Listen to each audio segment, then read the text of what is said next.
My name is Karen Stevens. Hey, Karen. Hi. I'm so glad you're here, Margie. I'm conducting an oral history interview with Margie Harrell on Thursday, August 10th, 2017 for the Women's March Oral History Project. This is in connection with the Georgia State University Library's Special Collections Department and in cooperation with the Atlanta History Center. We're recording this interview at the History Center in Atlanta, Georgia. So Margie, before we talk about your experiences regarding the Women's March, I'd like to get a little biographic information about you. Sure. When and where were you born? I was born January 10th, 1954, in Pittsburgh, Pennsylvania. Pittsburgh, Pennsylvania? Yes. How did you get down to Atlanta from Pittsburgh, Pennsylvania? Oh, it was a long trek. I went to college in Texas, then went to college in Arizona, met my future husband out there. He got a job with the government in Cincinnati after he graduated. I followed him, and he worked with the government for almost 40 years. He came down to Atlanta as part of his job. Okay. So. Can you describe your family's political leanings? Well, my parents were divorced. So my mom passed away when I was 11, and no political stuff at all in our house. She was a single mom with 2 kids. Excuse me. So she was just busy. That was being a single mom back in the 60s, Ooh. no microwaves, so she was busy. When she passed away, I went to live with my dad, who was a Republican. And I lived with him through the tumultuous late 60s. So he was very conservative, Okay. very conservative. But at that point in my life, I think he didn't have an influence on me in my younger years. So I think at that point, I questioned his beliefs. I did not go along with them. Okay. And what is your profession?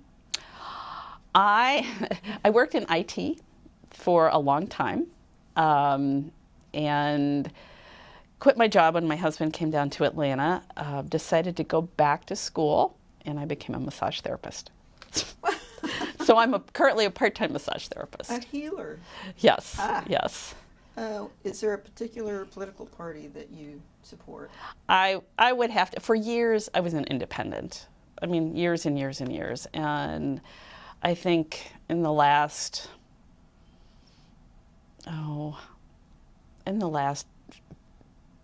probably since the second term of George W. Bush, I was willing to call myself a Democrat because I'm just so aligned with those beliefs. Okay. That calling myself an independent, yes, I'm still going to vote for the best candidate, but at this point, I can't see the best candidate being anything other than a Democrat. Okay. I understand.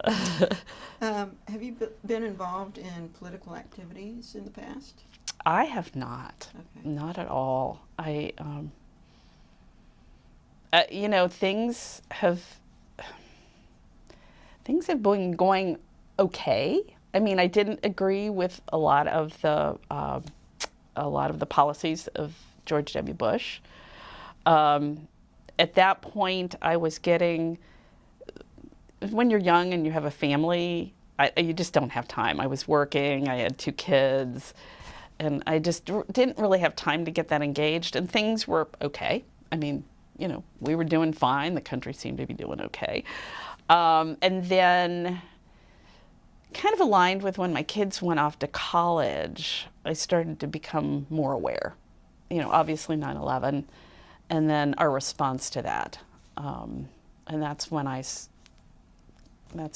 guess when I sort of started to at least be aware. Mm-hmm. Got it. Do you have family members who have participated in activist activities, movements, that sort of thing? I don't. Okay. I don't. Have you participated in any marches before the Women's March? I did the march in Atlanta the day that the electors voted in December. When the electors came to cast their votes in Georgia, there was a small march that was organized in front of the Capitol, and so I participated in that. And that was the march that, my very first march. I was a rookie, and I got my picture taken by a lot of people because I had a cool sign, and found myself on a Guardian article. Thrust in the limelight. Thrust in the limelight. My name was not used, but my picture was there. I think you brought that. I did bring it. Let's take a look at that. It's really amazing. So, I don't know if you can see this. There you go. Oh, there we go. There you go. So that was my sign. Have courage, save America, stop Trump. And that's you. And that's me. It was cold that day, one of the few cold days in Atlanta. And it was my first time I've ever marched for anything. And there you are, front and center in the limelight of an international magazine. Do you remember what issue that was? I can give you the date. January? It was December. December? The print, I'm sorry, it says January 4th, 2017. Gotcha. So, yeah, that was kind of shocking. I didn't even know about it, and a friend of mine on Facebook from St. Louis had posted the link. And I didn't really look at it right away. It took me about a week to look at the link. And I looked at it, I opened it up, and I was completely shocked. I mean, the fact that I was on this international publication, I was just like, ah! So I guess that was my 15 minutes of anonymous fame. Of anonymous fame. Yeah, right. I'm going to pause the tape right now just for a second. We'll be right back. Minutes of anonymous fame. Okay, we're back. Well, let's get into the meat of it. Why the heck did you decide to march on the 21st? Was this march on the steps for the electorate? Is that when people were talking about a bigger march? How did you find out the march was going to happen? I mean, I think the idea for the march happened right after the election. And I saw it on Facebook, and I was like, I have to be there. I have to be there. I don't know, I can't explain why, but I just felt like it was someplace I had to be.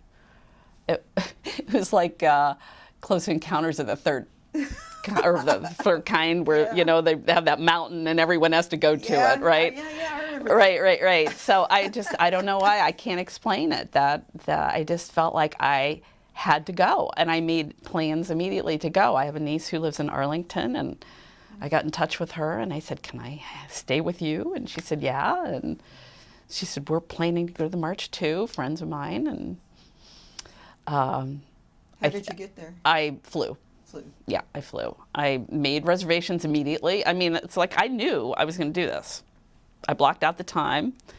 So I don't know why. I just felt like I had to be there. I had to be there. I had to be one of the people who said that I don't like the direction our country's going in. Yeah. What was the plane trip like over there? Were there other people going to I think there were. I didn't really... I guess there were some women. I did see them.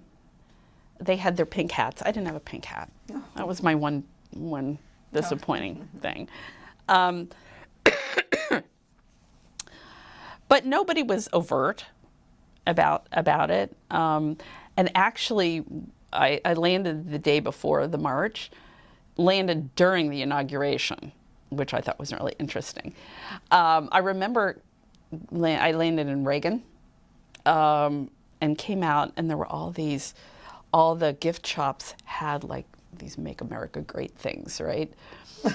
And after understanding how many people came to the inauguration and then how many people came to the Women's March, in retrospect, they should have stocked up stuff for Women's March rather than the inauguration. Yeah. So, yeah. So I'm not sure. I mean, I would guess there were quite a few people on the plane, but they were low key, and so. So you traveled by yourself? I did. I went by myself. Yeah. I knew some people here who were going up on a bus. Mm-hmm.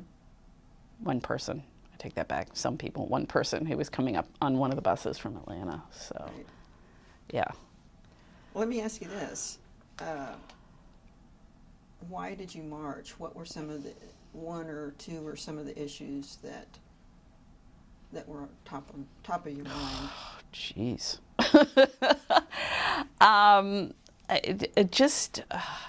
We have all day. Yeah, really. I just was so disturbed by the hate factor that I saw the incoming administration almost encourage.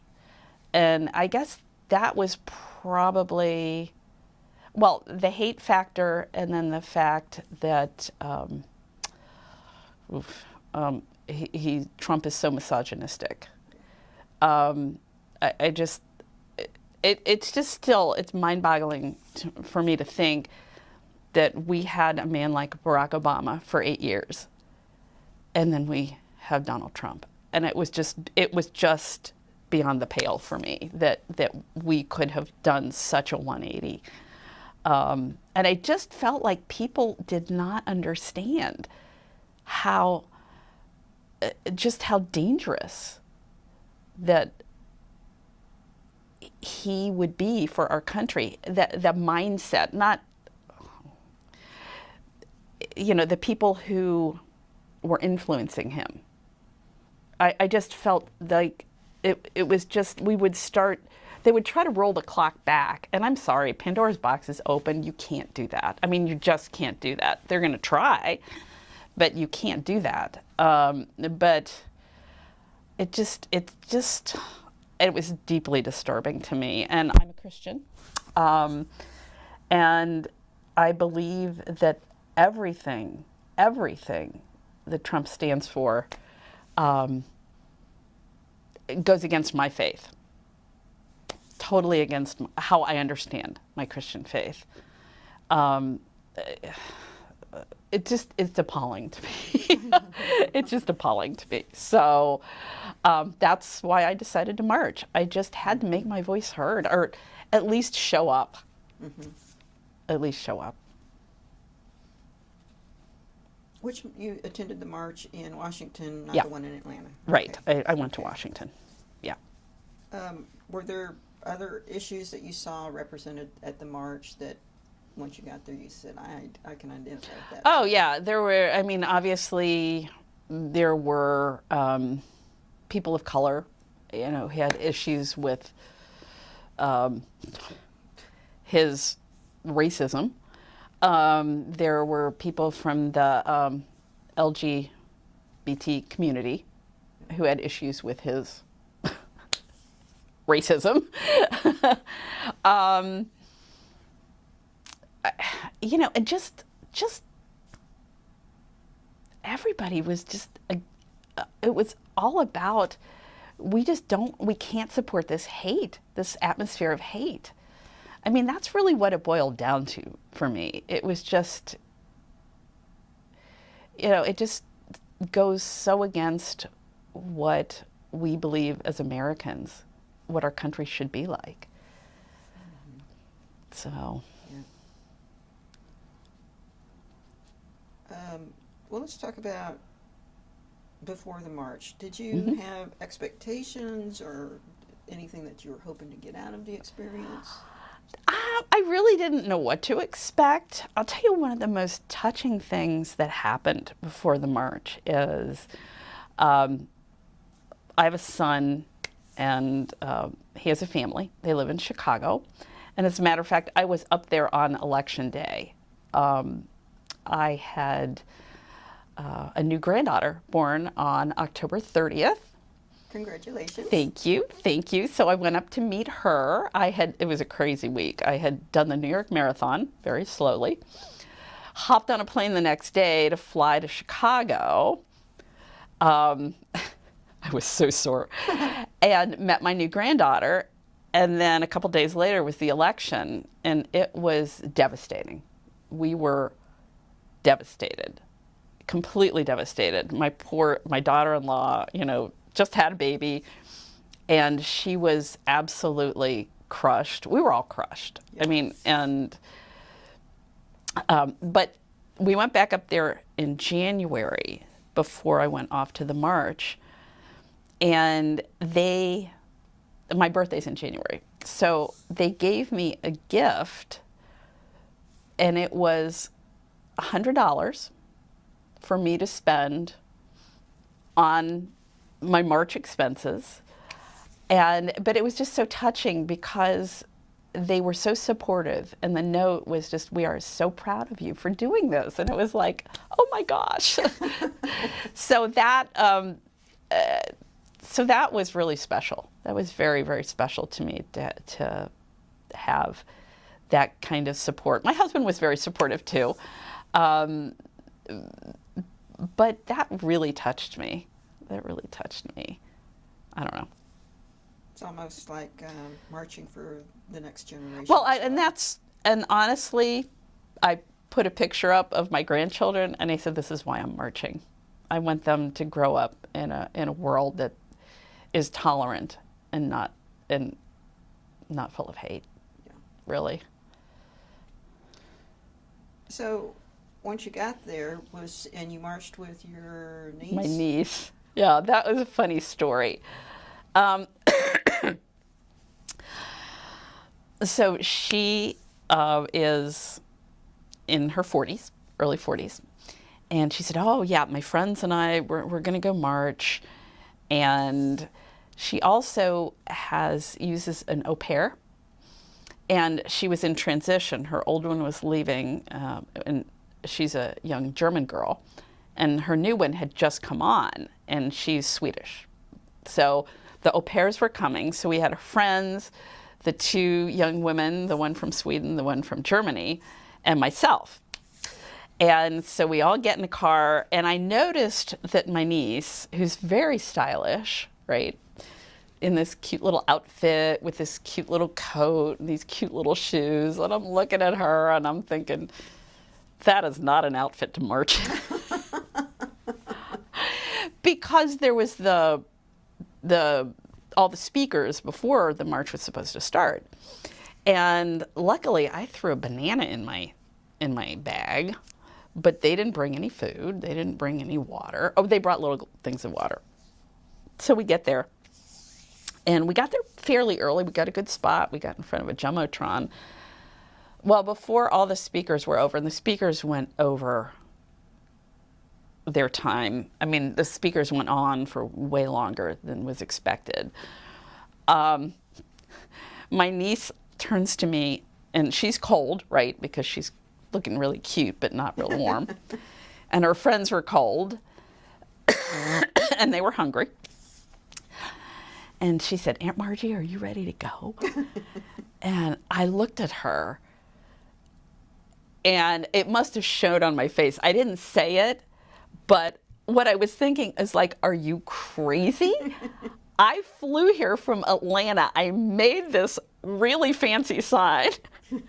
I am not leaving until I march. And she looked at me and she said, "You're not ready to go, are you? Okay, we'll stay." And I said, No, you go if you want to go. And so they all did. They all left. And it turned out, poor thing, she actually ended up getting the flu. She was feeling sick at the time, and she got a really bad case of the flu. But everybody else left before the speakers were even done.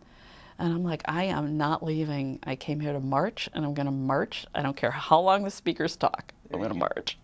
And your niece's name is? Autumn. Autumn. Yes. Okay. Yes. And both of the au pairs went as well? They left as well. They left as yes, because it was, I mean, you had to be, it wasn't freezing cold. It could have been, but you kind of had to be prepared. And I had, I was ready. I mean, I've had sensible boots on, and I had my sweatshirt on and another coat on, and I brought a banana with me. At least I brought a banana, and because there was, I purposely limited my fluid intakes, but because I figured bathrooms would be few and far between, which they were. So you had to be ready for a grueling long day, and none of them were prepared. And I can't say I was completely prepared, because by the end of the day, I was starving. I had to go to the bathroom so bad. And I was so tired, but I did march. So. Did you take a cab or an Uber, or how did you get actually to the... Husbands. Husbands drove? Right, husbands drove. So we had 2 cars. We all piled in the 2 cars. They dropped us off as close as they could, which was pretty close. And then after it was over and I left, I took the metro to a metro stop close to their house, and they picked me up. So. Did you have any idea that this was going to be big? I knew it was going to be big. I had no idea it was going to be as big as it was. And at the time, I had no idea it was as big as it was. I didn't know until I saw pictures later. Because we were on the one street, I don't know which street that is, but it's the one street that the rally was supposed to be at the corner of these intersection of these 2 streets. And we were on the one that runs parallel to the mall. I had no idea the mall was filled up. No idea. I did get a sense, though, my friend who came up from Atlanta called me, and I said, well, where are you? And she said, we're at the, archives. We can't get any closer than the archives. Well, I knew the archives was pretty far away. And so it's like, there must be a whole lot of people. You just couldn't tell, from your little spot. You couldn't tell how many people there were. But the pictures were just overwhelming as to how many people there were. What sort of, as you look back, and do you remember what sort of thoughts and feelings you had before, during, and after? Before, I was a little nervous. I didn't know what to expect in terms of security, which ended up being virtually, at least where I was, non-existent. I saw a few police officers while we were walking to the march, or to the rallying point. I saw a couple officers, and after that, I didn't see anybody. And you have that thought. It's like, it would be so easy for a crazy person to do some serious damage, and thank God that didn't happen. And could you talk a little bit more about that, knowing that even though there's that risk, how did you decide to go anyway? Oh, because you got to do it. You got to go. You can't, I'm a traveler, and I love to travel. And my husband and I were in Paris right after the Paris bombings, and people are like, why are you going? And it's like, because you have to live life. You have to go on. You can't let them bully you. You can't let them make you afraid. I don't know. Maybe that ties in with my faith. I'm just not, you think about it, but then you just move forward. You just have to go forward boldly. Boldly. So you were talking about slightly nervous before. A little nervous, not knowing what to expect. During the rally and the march, the one thing that just overwhelmed me was the consideration of the people. There was nobody. I know people were tired. I know people were hungry. I'm sure they had to go to the bathroom. But they were so nice. Everybody was so nice and considerate to everybody else. It just overwhelmed me. I was like, yeah, that's the way it's supposed to be. This is the world we want. Yes, this is the world we want. And I know there had been some trouble the day before, after the inauguration. There was some troublemakers and the police came. But it was just so, everyone was so orderly, everyone was so considerate. I never heard anybody say anything that was rude or disrespectful or sharp. It was just, that's the one thing I came away with, was this is amazing, that you can get so many people and that everyone is just so respectful and considerate. That gave me a lot of hope. Hope for our country. Mm-hmm. Do you remember any of the signs? I don't. There were great signs. There were fabulous signs, but I don't remember any of them. Mm-hmm. At that point, I was like really tired. I don't. I wish I did. And I didn't really I took very few pictures. Very, very few pictures. I mean, I barely have record of me being there, which is so interesting because I normally take a lot of pictures wherever I go. But I just took for some reason, I just wanted to be there. You know, I didn't want to, I just wanted to experience it, so. And then you made a fantastic sign. You want to show yes, us what I love my that sign sign. was? So I brought this from Atlanta. I took a massive suitcase. I don't know if you can see this. Oh, it's huge. It is gigantic. Well, let's start at the okay. Embrace love. Uh-huh. Embrace love. Reject hate. Be brave. Be brave. Oh. And then, so do you think that was big enough? And then I have flags because it's all about the values of our country. And then on the back, I printed, that's what I did before. I printed out, okay, keep going. I printed out the Constitution, and I put the Constitution on the back. And then I used the artwork that the Women's March came out with, plus some rainbow flags. And I got quite a few compliments in my sign. Did not get in the Guardian this time, but the magazine. I think I bumped that. I think that the message is the Constitution and the women and the rights. Yes. It's the message is that the United States is for everybody. It's for everybody, not just for a few select people. Gotcha. It's for everybody, and I believe that even more so now. I'm going to turn this off for a second and check the light. We'll be right back. Yeah, that's what happened before. We're back. And All right. How long did it take to make that Oh my sign? gosh, it took a really long time. I didn't finish it until I got to my nieces.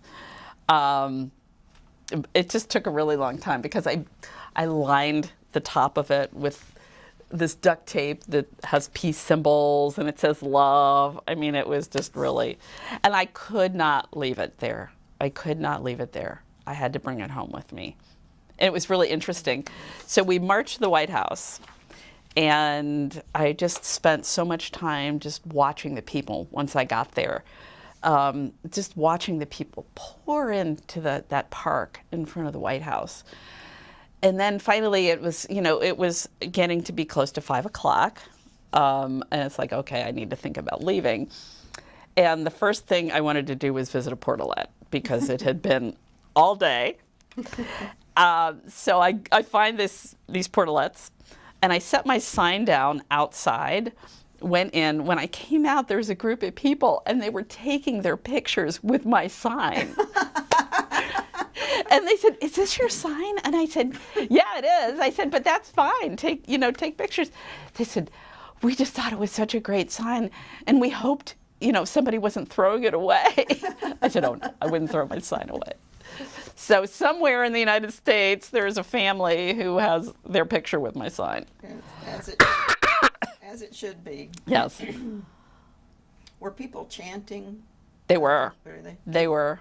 They were. The one I guess I really like is the one about democracy. Show me what democracy looks like. This is what democracy looks like. That is my favorite, and that's the one I remember. Mm-hmm. There were a lot of other ones too, but that's what I liked. I liked it because it was what democracy looked like. It was about protest and freedom of speech, doing it in an orderly fashion, doing it in a legal way, but having, again, you had all the colors of the rainbow there. It was great. It was great. Mm-hmm. Speakers, did you get to hear any of the speakers? I did. I heard all of the speakers, actually. All of the speakers. Were there some that you liked, some you didn't like? It felt to me as if the organizers wanted to give everybody a voice, and which was great, but there were a lot of people with very repetitive messages. And again, which isn't bad, but the fact that the speakers went on for so much longer than I believe it was planned. After a while, you could see people tuning the speaker out. They just wanted to march at that point. I mean, I think they had gone over almost 2 hours, what they were supposed to. And people were getting cold. They were getting hungry. They needed to use the bathroom. So I felt kind of bad for the speakers at the end because people just wanted to start marching. They just wanted to start marching.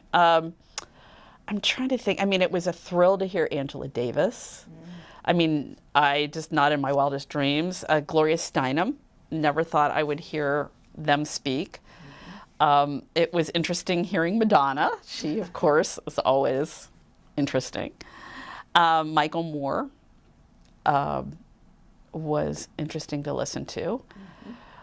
Mm-hmm. There were...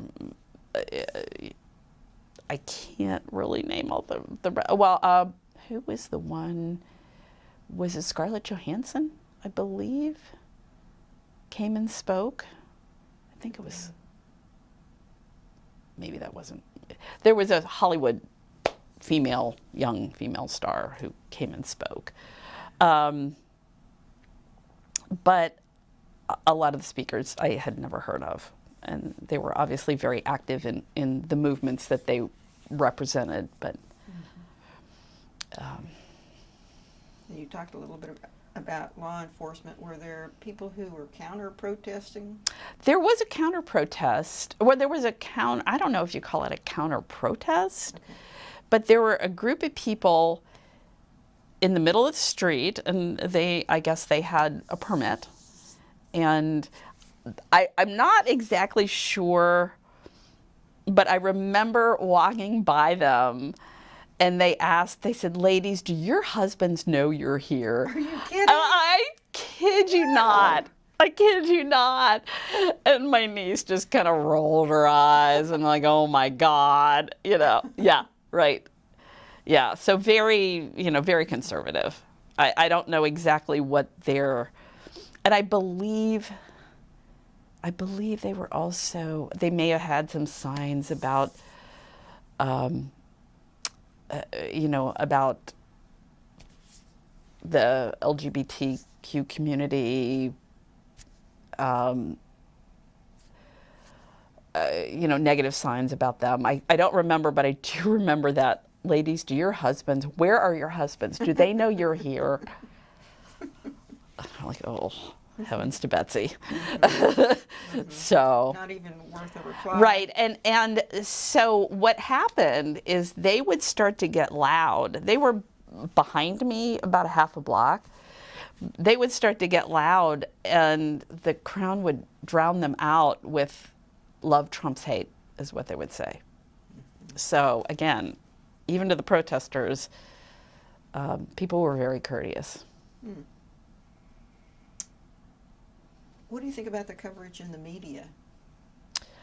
I honestly don't really know. I didn't do a lot of reading afterwards, and I didn't watch the news. So that's terrible to say. I saw pictures. And I guess I thought what was interesting was I was more interested in the claims that Trump had about his inauguration versus the Women's March. Sad. Sad. Sad. Sad. So I really didn't look at the media coverage. When I got back, I was starving. I was exhausted. So I just didn't really, I read some articles. You know what was really interesting is the next day I went to the museum in Washington, D.C. And I went with the German au pair, Selena, because she had wanted to see that. She was going back to Germany after being in the U.S. for 18 months. And she'd always wanted to see it. And so we went together. And what was really cool is they have displays of newspapers, headlines from around the world from the day before. And they had all these newspapers from around the world covering the Women's March. All these front pages. Really? Yeah, that was very cool. That was very cool. So what did that feel like?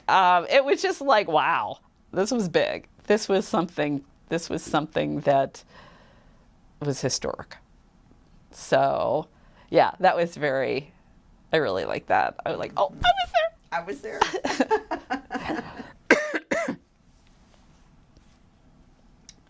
Describe the moments that really stand out. Oh, gee. I think when we started to march, that's really what stood out to me. That's what I came there for. You know, the speakers were great, the music was great, but I came there to march. And that, to me, was the most powerful thing, was just marching those, not long, 6 blocks, however long we marched to that park in front of the White House. And then I found a bench to sit on, oh my gosh, after standing all day. And just sitting there, well, actually I stood on the bench for a while and just watched the people pour into the park. And those were, to me, the most powerful moments. It was that collective consciousness again, that collective, you know, this is not acceptable. This level of hate is just not acceptable. And it was very powerful to me. Emotionally, spiritually. In all ways. In all ways. In all ways, right. Yeah. Yeah. Were there any other times that you felt emotional during the march? No. Yep. Other than just like really, I was very glad I was there. Again, even with all the speakers and they went on and they went over and I was tired, it was just like, I'm so glad I'm here. I'm so glad I'm here. Describe the mood or the activities following the march. In the car on the way back to your niece's. Oh, so I took the metro. It was funny because I wasn't really sure how I was going to get back to her house. And I'm thinking, oh, I'll just grab a cab, right? Like me and, 250,000 other people. And so when I got done and I used the portalette, of course, urgent, I just kind of stood there and I'm like, okay, what direction should I go in to get back? And I'm like, I don't really know what the best place would be to catch a cab because a lot of streets were still closed. So I thought, I know where the Smithsonian Metro station is. I'll go there and I'll just take the metro to the stop that's closest to my niece's house. which proved to be brilliant on my part because it was a lot of the people who were marching got on the metro at later stops. So I got a seat.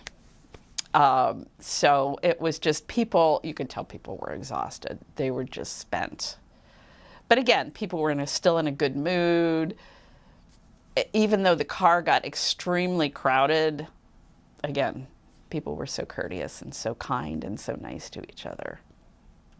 Was there like a lot of chatter, or people were just tired and just sharing the moment? People were tired. You know, I chatted with a woman beside me and, you know, where are you from and when are you going back, and just that kind of thing. Mm-hmm. Just that kind of thing. Okay. Just sort of normal conversation. Yeah. How'd you feel the day after the march? Tired. Really tired. That was the day we went to the museum. So it was raining that day. I remember that. It was really a miserable day in D.C. And that was the day when we were at the museum. That was the first, Sean Spicer's first press conference. And they had this massive television that was like 3 floors high, and you know, he was on there talking, and I was just thinking to myself, I'm so glad I marched yesterday. And then seeing those newspapers posted from all around the world about the march.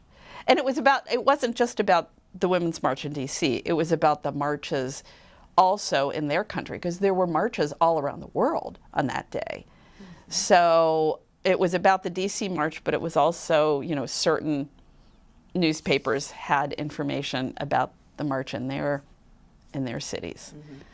And that was the other thing. It was like, it was a worldwide thing. It wasn't just DC, the United States. It happened all around the world. I read 7 continents. Yeah. Yes. A friend of mine he and his wife were in Iceland, and they participated in the march in Iceland, mm-hmm. which I thought was really, really cool. There were like 20 people, but they did it. It was amazing. That, I think that was, again, that was just mind-blowing, mm-hmm. that it garnered such worldwide support, and it still is. Mm-hmm. I mean, the Women's March organization is still a worldwide organization, and they're still very, very active all around the globe. Get their Facebook posts, and there's activities happening everywhere. Do you think related to that? Do you think the movement has momentum? Definitely. I mean, 6 months mm-hmm. after it, mm-hmm. it still has a lot of momentum. So, you know, one of the signs I saw, I do remember one of the signs I saw, and it said, "Thank you, Donald Trump, for making me a political activist," or something along those lines. You know, it's like, you know. I do. I also read that a lot of activist networks have sprung up as a result, as you just said. Yes, yes. And there's the Netroots this weekend in Atlanta, which is a progressive, starts today, and it's downtown at the Hyatt. And keynote speaker on Saturday is Elizabeth Warren. So, and Al Gore will be there. So it's just, the Women's March was just the tip of the iceberg. I mean,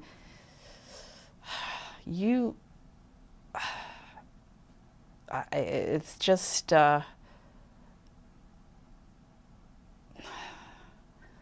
it's awakened a sleeping giant, mm-hmm. in a way. I mean, there's a lot of women like me, you know, older, never really been involved, and it's just, for whatever reason, it's just it's just tapped into something in us. And it's really caused a lot of people to get involved, which is great. I think that's wonderful. I think we maybe, got a little too comfortable with things, got a little too complacent. So, and our liberties are at risk because of that. So we need to make sure our voices are heard. So I assume you'll continue to support the mission of the march.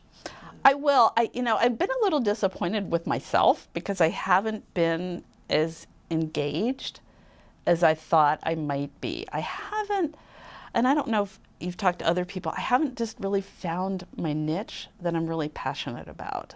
I'm still trying to find that. So, like I said, I'm a little disappointed with myself that I haven't gotten more involved. I did a little bit of work with the Ossoff campaign. I'm not in District 6, but I did a little bit, not as much as I wanted to, but yeah, so I'm still trying to find where I fit in. What are you hoping will happen now? Well, I'm hoping that let's see, that we can, on a state level, we can fix the gerrymandering so we can have fair elections. I'm hoping we can secure our voting systems against interference. I'm hoping that Georgia elects a Democratic governor. I'm hoping that in the interim elections that the Democrats will take a majority in the House. I'm hoping that come 2020 we have a Democratic president. So I really do, it does start at the state level. It really does start at the state level. And I've made a lot of calls to my senators. My representative is John Lewis, so I've only called him to say, good job, keep it up. But I have called our senators quite a bit. But it really does start at the state level. What do you fear? I believe that America is strong enough to make it through this. I fear that there will be damage done that will take years to undo. That's really, I think ultimately our Constitution and our rule of law will prevail, but I feel like there's just a lot of damage being done in the interim that it's going to take years and years to undo. Damage to our education system, our safeguard system for like the FDA and the EPA and the systems that were set up to protect Americans. I feel like there's damage, obviously, to the environment. So it's going to take a while to undo the damage. And somehow we got to figure a way to bring the country together because we're so polarized right now. So, I know. Moving right along. There's a lot going on. Did any part of the march surprise you? Again, my big surprise, not that I was really surprised, well, I guess I was surprised about how orderly people were. The real surprise was the lack of law enforcement. That was really blew me away because you read, before the march, you can't have backpacks. If you take something, it has to be clear plastic. All this, warning, nobody looked at anything. I mean, the lack of any kind of law enforcement, at least where I was stunning. That shocked me. It shocked me. And I think they were not prepared for the numbers that showed up. I mean, I think that was it. I just didn't think they realized there were going to be so many people. But then how orderly it was, given that there was not that law enforcement presence. It was great. It was great. How have you felt about the new government's activities since the march? Oof, it's gone from bad to worse. I mean, you knew it was going to be bad. You just didn't realize how bad it was going to be. Again, just a lot of damage being done. It's going to take a long time to undo. I'm very thankful for the people who have stood up for our Constitution and for our rule of law. I'm thankful for the courts. I'm thankful for brave individuals like Elizabeth Warren and Kamala Harris and the Susan Collins and Lisa Murkowski, people who have stood up. I loved the fact that they wore their sleeveless shirts and their open-toed shoes in defiance of the clothing rules. It's just, I mean, it's kind of mind-boggling. It's the things that have happened. I follow Amy Suskind, and she comes out with a list every week of things that are to be aware of, things that are not normal but have been normalized, and it's really disturbing if you read that list every week. It's really disturbing what has been normalized and what has been allowed to go on, and the fact that our president is profiting personally. But more than that, to me, the biggest concern, the biggest issue is the collusion with Russia. That to me is my biggest concern. The influence, the undue influence. And I'm really hoping that Robert Mueller gets to the bottom of that. Amy Suskind? Amy Suskind. She writes for Suskind. She writes for Medium.com, and every week she comes with a list of things that have happened that previous week that are just outrageous. And the lists sometimes have been over 100 items. And it's just, I try to post it every week on my Facebook account. I've lost friends because of my position, my political position. I just can't post cute cat videos when I see our liberties. I just can't do it. I think it's such a serious threat to our country and our liberties, what's happening. And I just can't go on acting like everything's normal, because it's not normal. And I said, I've lost a few friends, because I'm just, this is not normal. This is not democratic. This is not American. I don't know what it is, but it's not. And I just feel really passionate. You know, maybe that's my calling, is to just, you know, the influence I have through social media, just making people aware of things. I did have a woman I knew in Cincinnati, and she went to the march in Cincinnati because of my involvement and my saying, you know, just posting, you need to question this. You need to, don't just accept these things. And we don't agree politically necessarily, but she's reasonable at least, and she's intelligent, and she uses her intelligence to make an informed decision. And she said, I know we don't agree on everything, but thank you for getting me involved. It was really important for me to be there and to have make my voice heard. And I'm like, you know, if I did nothing else, that was worth it. Just getting one person engaged. But I had one friend who is quite wealthy. And she was upset because her premiums for her insurance went up because of Obamacare. And I can't remember what I had posted, and she responded, and she something about history judging people. Oh, I know, it was after the electors voted.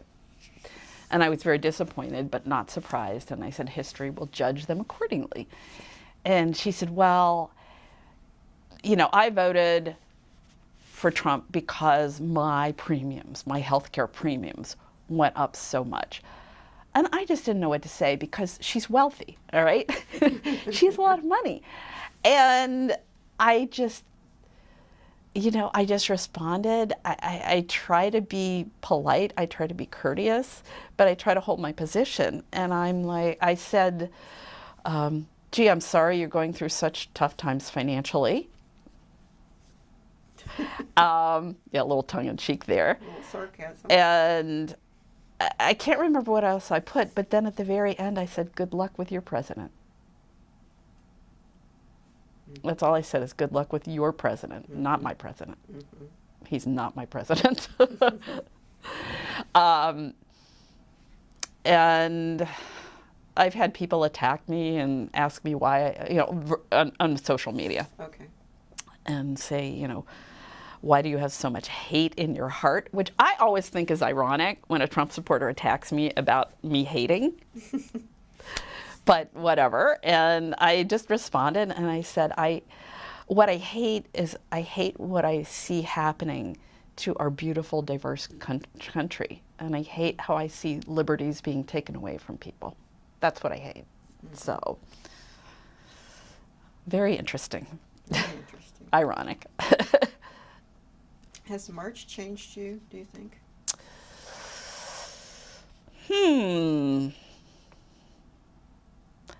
That's a good question. It's part of the evolution. Let's put it that way. It's part of the evolution. I felt like I took the easy way out because I flew up. I just didn't feel like I suffered like a lot of marchers did. I flew up. I didn't have to get on a bus that night and drive all night home. I stayed with my niece. I had a great comfy room and that kind of thing. But,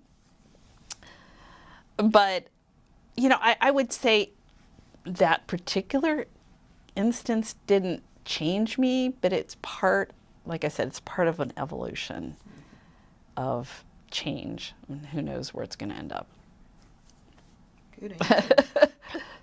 What strategies can you suggest to people who are trying to cope with the uncertainty and the change? And boy, that's so I've got a funny story. After the inauguration, after the Women's March, actually, this is interesting. I was completely obsessed with the news. Completely obsessed with what was going on in Washington. I could not stay off of reading articles, not from fake news sources, from reputable news sources. I just was so eaten up with it. I just couldn't believe this was happening to our country. And I went up to visit my son in Chicago. A lot of stuff happens in Chicago with me. And I ended up getting shingles. And I'm positive, I feel certain that was brought on by the stress of just me getting involved. And so I really did step back in terms of just immersing myself in the news and in what was happening. And I run, which is good, but I'm more balanced now than I was before. Because, like I said, it did affect me physically. So I realized that I needed to to step back a little. I needed to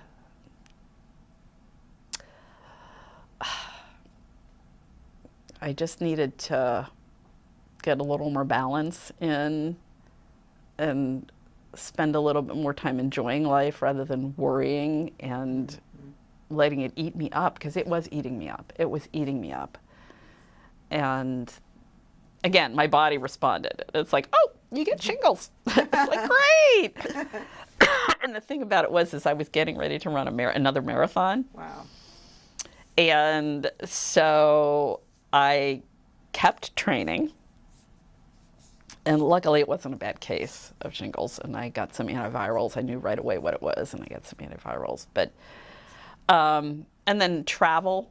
I did my marathon in Rome, and I was gone in Italy for 2 weeks, which was a lovely break from, although everyone you met was like, what is going on in the United States? What are you doing? So, and you'd have that little conversation with them, but that was a nice break. And so I would just, you just have to get balance in your life. This is important. It's very important. But it's also important you stay healthy, both physically and emotionally and spiritually. I've spent, I guess, maybe more time on some spiritual things, gone back to on and off, not as regular as I went, as doing a meditation every day. Which I don't do every day, but I'm trying. So just to kind of smooth things out. That's good advice. So, what would you, as we start to wrap up, what sort of advice would you give to anyone who's considering about marching in the future? Oh, definitely. I mean, if you feel that inside of you, do what you can to get there. Like I said, I knew immediately I wanted to do the Women's March. So and luckily I have the means. I could book the airfare, immediately. But I'd say you have to follow that voice. You have to follow that inner voice, that collective consciousness that says we need to get together. There's so much more power in a group than collectively than an individual has. And I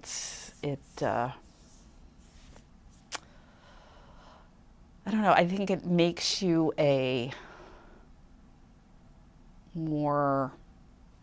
power's not the right word, a more effective voice, maybe, is the right word. I don't know. But there's definitely, we're meant to be in community.